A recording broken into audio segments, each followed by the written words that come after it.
Today, I wanted to talk about something a little bit different, or at least starting a new series, which is going to be composition.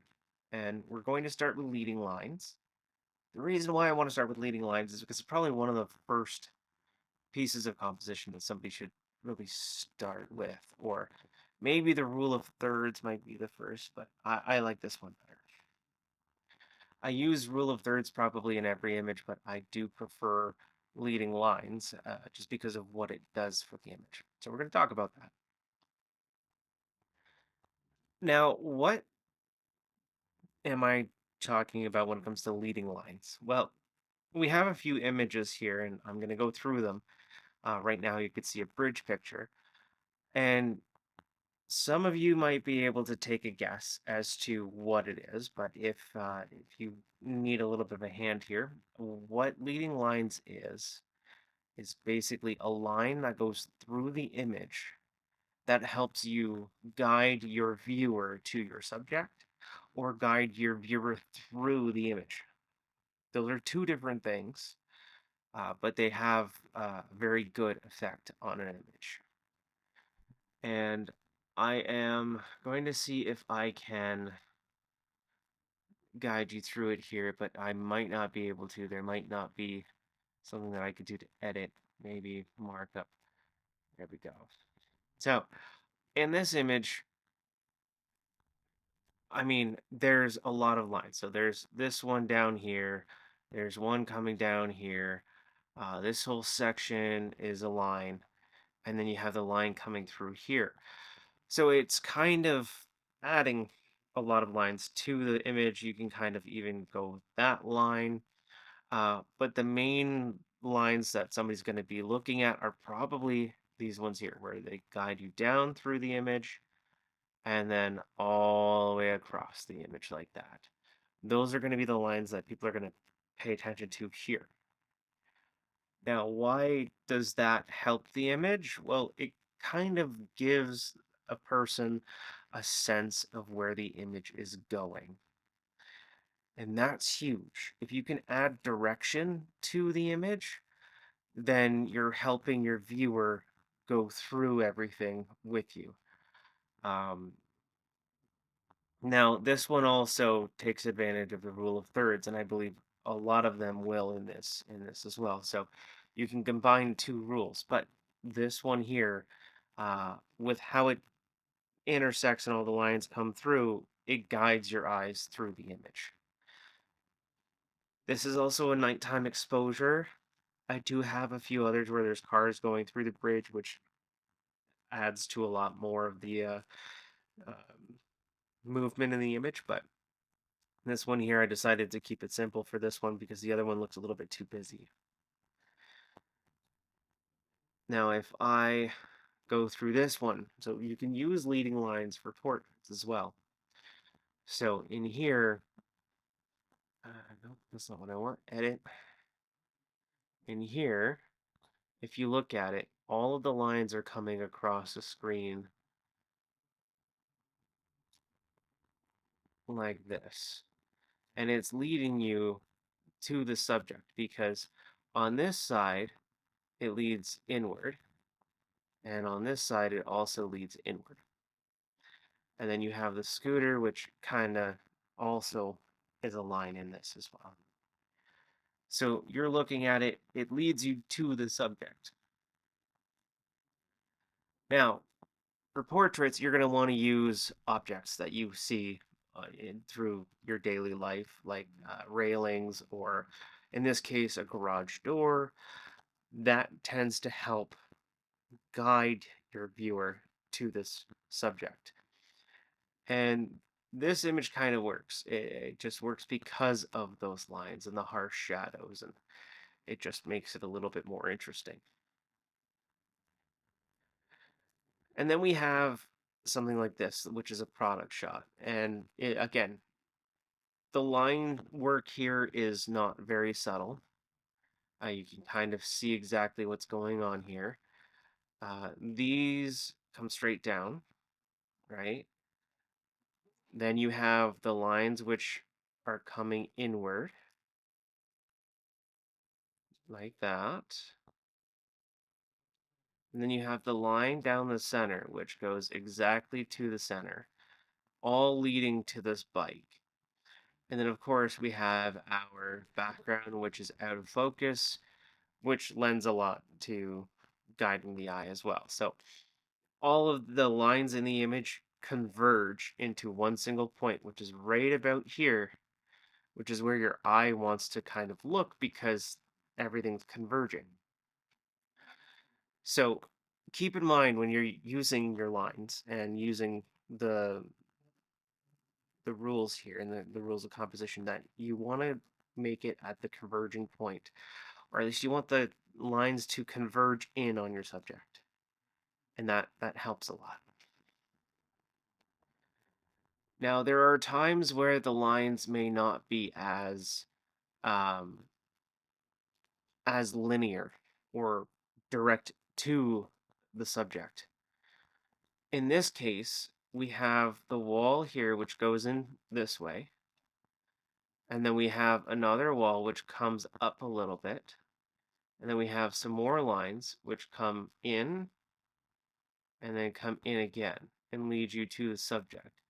And all while this slope up helps guide you up further the mountain and then leads you to the subject there. And then we also have these lines here and here, which also do essentially the same thing. And then you have this kind of a curved line, which also counts as a line. So all of that kind of points up towards where your eye is going to end up.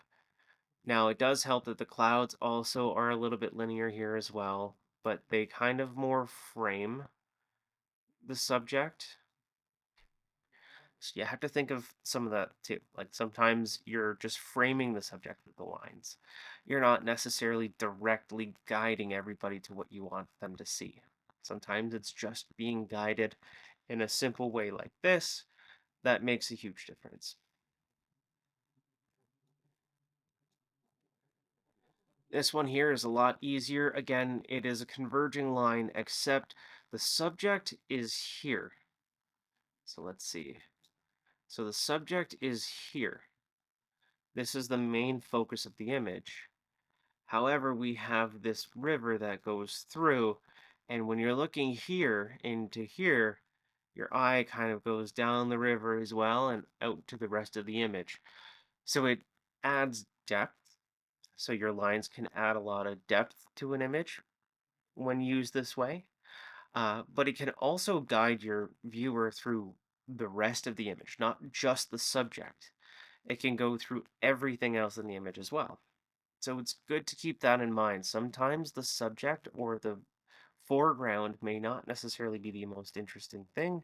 In this case, it is. But if you wanted them to highlight another portion of the image further down the line, you could essentially use this technique to get them to focus down there as well. And then this one here. So this one's a little bit interesting as well because we have what you would assume is almost no lines. We have a few subjects right up here, which they all have lines leading to certain places, but they're not what we care about here. The horizon line draws you in into the rest of the image. So it focuses all of your attention on what's in the center. It just so happens that what's in the center is pretty interesting because they are paddle boarding, I believe, at sunset. Um, and it does kind of lend itself to a different type of composition as well. But in this case, the leading lines helps focus your eyes to the subjects. There's probably two or three different compositions that you could play around with this image and talk about with this image, but we'll skip that for now and we'll add that into a later video. And this one here is very interesting. So, leading lines is a concept. You don't have to have physical lines or something specifically guiding you to the image that is like a wall or anything like that. And we kind of played with that with the last image. It was the horizon line. This one here, instead, I show you, is the shadows. So we have the shadows coming in from up here and coming across through here. And we have other shadows coming across in here.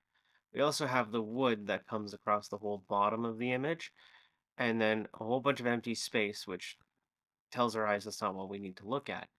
And then we have a whole bunch of empty space here as well, which tells our eyes we don't need to look there, and a whole bunch of empty space here. So we have a few lines coming across the image and across the image this way, all converging onto this pump. And with that, it makes it a little bit easier to kind of focus on the pump. So the shadows themselves in this facility created a line for us. So you can use shadows, you can use sunlight, you can use physical items, you can use um, rivers or pathways or anything else that you could find that are linear in nature and use that in your image to create something that stands out.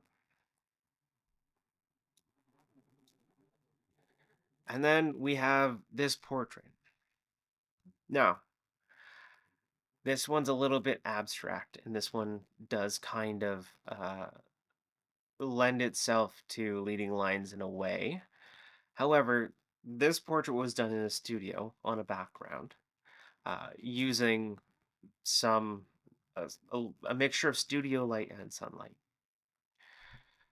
Now, on his shirt, there are a few lines that I will show you, and they're coming across like this, right? And that kind of leads to at least here, but it's not where your eye is going to focus. So we're going to disregard these lines here.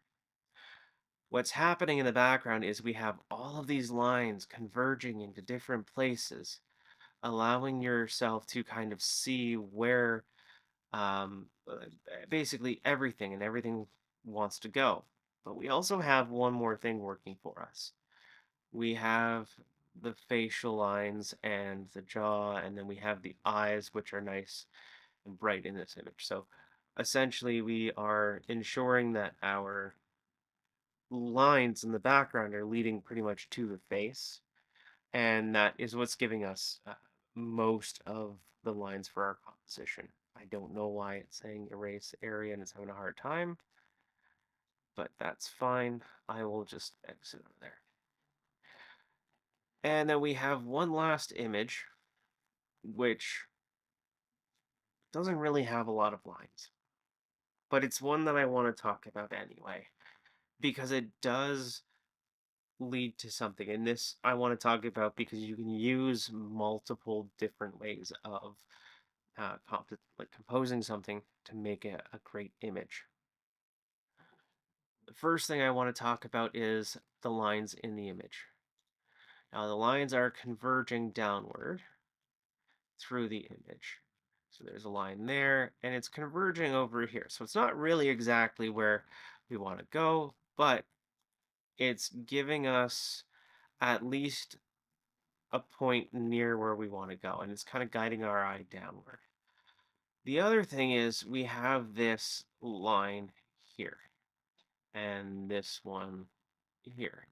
So as we're looking down, we see this circle area here. And that's kind of what the line is trying to guide to. And then we have this structure here and this gentleman welding. So at this point, we have a brighter area and a darker area with some lines that are converging in. It pulls your attention to the brighter area, and you kind of fixate on what he's doing and how he's doing it. So the lines help in a way, but in this case, it is secondary. It is something that helps the rest of the composition that we're pulling together, which if you look at it, it is here's a third, there's a third, there's a third, there's a third. So we have them placed on this third line and the bottom on this third line. So it's a rule of thirds.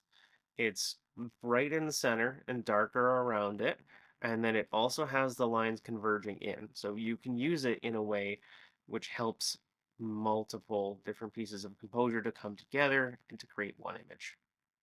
So this is how I would use leading lines, and this is how I use it in my own work. So just a quick little video on that. I'm going to go in depth in it a little bit later. I just want to get something quick and easy out there, showing you with examples on how to do it. And then I will go out into the field on another day, take a few photos, and kind of show you how I would do it while I'm out. All right. Thanks for watching this video. Please like and subscribe, and hopefully I'll get a few more videos out there sometime soon. And I would like to see what you guys think. Leave a comment down below. Talk to me about what you want to see me kind of cover in the future. And I want to know how in depth I need to go in some of these videos because, again, I don't know where everyone is at. And I would like to make videos that are educational as well as videos that help a lot of people go through improving themselves at photography. And again, I would like to improve myself as well. So please let me know what you guys want to know. I'll learn all of it if I can. I'll shoot images and get a video out as fast as I can. So awesome.